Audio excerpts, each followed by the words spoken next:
যারা গ্রামের গৃহবধূ তাদের হাতে কিন্তু টুকটাক সবসময় হাঁস মুরগি বিক্রি করা, পালন করা টাকা পয়সা থাকে।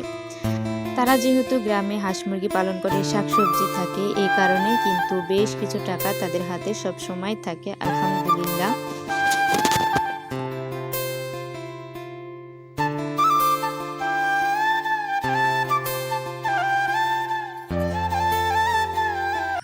আসসালামু আলাইকুম ওয়া রাহমাতুল্লাহি ওয়া বারাকাতুহু।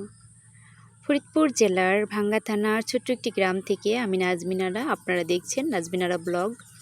আমার এই ছোট্ট পরিবারের সকল প্রিয় দর্শক বন্ধুদেরকে জানাই অন্তরের অন্তরস্থল থেকে শুভেচ্ছা এবং ভালোবাসা।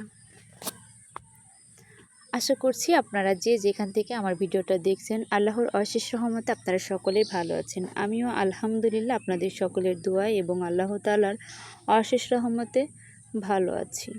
আজ আমি ভিডিওটা শুরু করেছি একদম বিকালবেলা থেকে। সকালে যে শুধু উঠোন ঝাড়ু দিই এমনটা না, বিকালেও ঝাড়ু দিই, অনেক সময় দুপুরেও ঝাড়ু দিই। যখন যে সময় যেরকম হয় সেই সময়টা সেরকমভাবে কন্ট্রোল করার চেষ্টা করি বা ম্যানেজ করে চলার চেষ্টা করি। তো বিকালবেলাতে উঠানটা ঝাড়ু দিচ্ছিলাম। বৃষ্টি তো হয়েছে, সকালে আর ঝাড়ু দিতে পারি নাই, এ কারণে বিকালবেলাতে ঝাড়ু দিচ্ছি। আর ঝাড়ু না দিলে পাতাগুলা এই যে আইটে আইটে থাকে, এগুলা দেখতে না বেশ বিরক্তজনক লাগে আমার কাছে। যদিও আমাদের উঠানে কাদা হয় না, মাটিটা বেশ ভালো, এ কারণে একটু ভালো লাগে। তবে গাছের পাতা যেটা পড়ে সেটা যে পাড়ায় পাড়ায় আটকে যায় মাটির সঙ্গে, এই বিষয়টা আমার কাছে একটু বিরক্তজনক লাগে। আমার কথা হচ্ছে কি, ঘর আপনার আমি গরিব হই বা আমার ভাঙাচোরা ঘরও কিন্তু পরিষ্কার থাকুক, এটা বেশ ভালো লাগে সব সময়। যখন অফ ক্যামেরাতে ছিলাম, ক্যামেরার সামনে আসতাম না, তখনও বেশ পরিষ্কার পরিচ্ছন্ন এবং পরিপাটি করে রাখতাম। আর এখনও পরিষ্কার পরিচ্ছন্ন পরিপাটি করে রাখি। আমি কখনোই ভিডিওর জন্য কাজ করি না, আমি মূলত কাজের জন্য ভিডিও করি। কাজ করি, দেখা যাচ্ছে যে ভিডিওটা অন করে রেখে দিছি, যে যখন যেটা করি তখন ফোনটা এনে অন করে রেখে দিই, এরকম। তো বিকালবেলাতে না উঠানটা ঝাড়ু দিয়ে ওই সাইডে যে ময়লা ফালাইলাম, ওই ময়লা ফালানোর ওই জায়গাতেই না এই যে এই পাইপটা লাগানো। তো এই পাইপ থেকে ওই অন্য সাইডে যে পুকুরটা ভরা আমাদের, ওই পুকুরের পানি এই সাইড দিয়ে বের করে দিচ্ছে। তো পানিটা যে বের হয়ে যাচ্ছে দেখতেও কিন্তু বেশ ভালো লাগছে। এর সঙ্গে কিন্তু মাছও আছে, টাকি মাছ, শৈল মাছ, বিভিন্ন মাছ। তবে এগুলো আর ধরতে দেয় না, বলে যে এগুলা চলে যাচ্ছে, যাক কোনো সমস্যা নাই। কারণ এগুলা তো গেলে ওই আরও পানির সাথে যে মিলবে, ওই পানির সাথে আবার কোনো না কোনো কারোর জালে বা কোনোভাবে ধরা পড়ে যাবে। বা এরা ছোট আছে, এখন এদেরকে ধরলে এরা ডিম, এদের পেটে যে ডিম আছে এটা তো আর নেওয়া যাবে না, তবে এদেরকে ধরতে দেয় না, এরা ডিম পারবে, এই কারণে।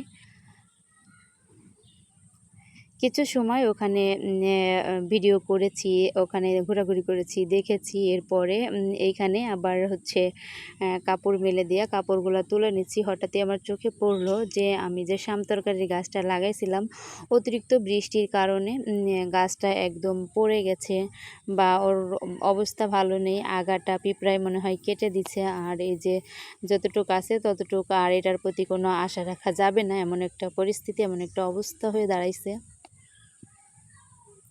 এই যে 3টা গাছ ছিল খুব সুন্দর, তবে গাছগুলা যে এভাবে এরকম হবে সেটা আমি কল্পনাও করিনি। অতিরিক্ত বৃষ্টির কারণে কিন্তু সব কিছুই নষ্ট হয়ে যাচ্ছে। বাড়িতে অনেকগুলো মরিচ গাছ ছিল, বেশ কালো কালো মরিচ, অনেক ঝাল টাইপের, ওই গাছগুলোও না মারা গেছে। আর এই যে অ্যালোভেরার গাছ, এগুলো আমি ঘরে রেখে দিয়েছিলাম। এই যে এই অ্যালোভেরার গাছগুলা বা কালো বালতির মধ্যে, এগুলা কিন্তু খুব সুন্দর সবুজ এবং শক্ত হয়ে আছে। আর অন্য সাইডে যে অ্যালোভেরা গাছগুলা দেখাইলাম জগের মধ্যে, আর একটা হচ্ছে একটা ইসের মধ্যে, একটা ডিব্বার মধ্যে, এগুলা যে সাদা, এগুলা হচ্ছে মূলত রৌদ্র পায় নাই, আর রৌদ্র না পাওয়ার কারণে এরকম সাদা হয়ে গেছে এবং নিচ দিয়ে পচন ধরেছে।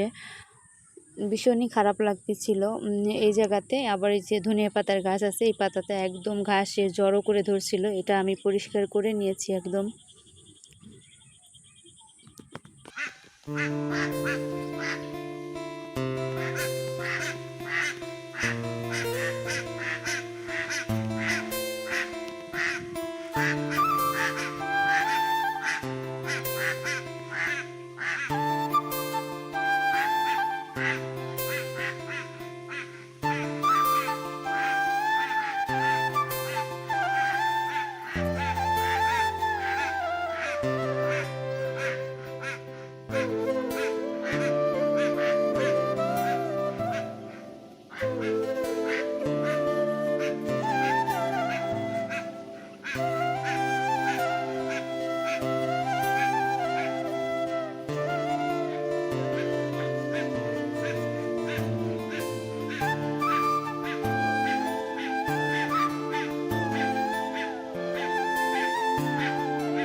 হাঁসগুলা কিন্তু বেশ সুন্দর দেখা যাচ্ছিল। এই তো গ্রামীণ পরিবেশ, গ্রামের মানুষের জীবন। আর এদিকে এই যে কালো বিড়ালটা, ইনি কিন্তু আমার বিছানার উপর সবসময় অত্যাচার করে। আমি মাঝে মাঝে কিন্তু বিরক্তও হয়ে যাই। বিছানার উপর উঠলে আমার বেশ একটা ভালো লাগে না। বিকালবেলা মামিদের কাছ থেকে যে আমরা সবসময় দুধ নিই, তো মামি হচ্ছে বিকালবেলাতে দুধ দিয়ে গেছে।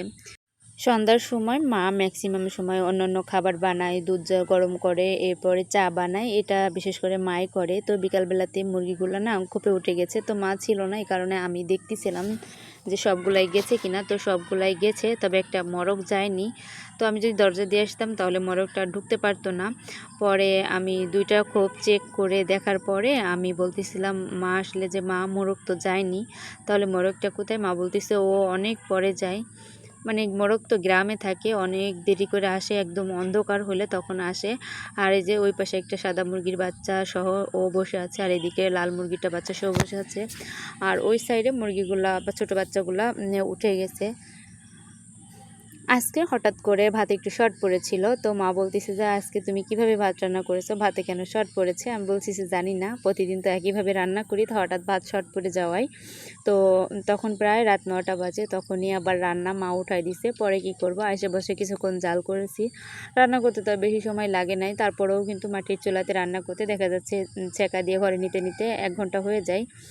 আমার প্রিয় মিষ্টি আপুরা এবং দর্শকবিন্দু যারা আমার ভিডিওতে দেখতে দেখতে এখনও একটা লাইক দিতে ভুলে গেছেন, প্লিজ একটা লাইক দিয়ে দিবেন। আর আপনাদের সুন্দর সুন্দর মন্তব্য কমেন্ট বক্সে রেখে যাবেন। আর চ্যানেলটি ভালো লাগলে সাবস্ক্রাইব করে পাশে থেকে যেতে পারেন। সবাই ভালো থাকবেন, সুস্থ থাকবেন। আল্লাহ হাফেজ।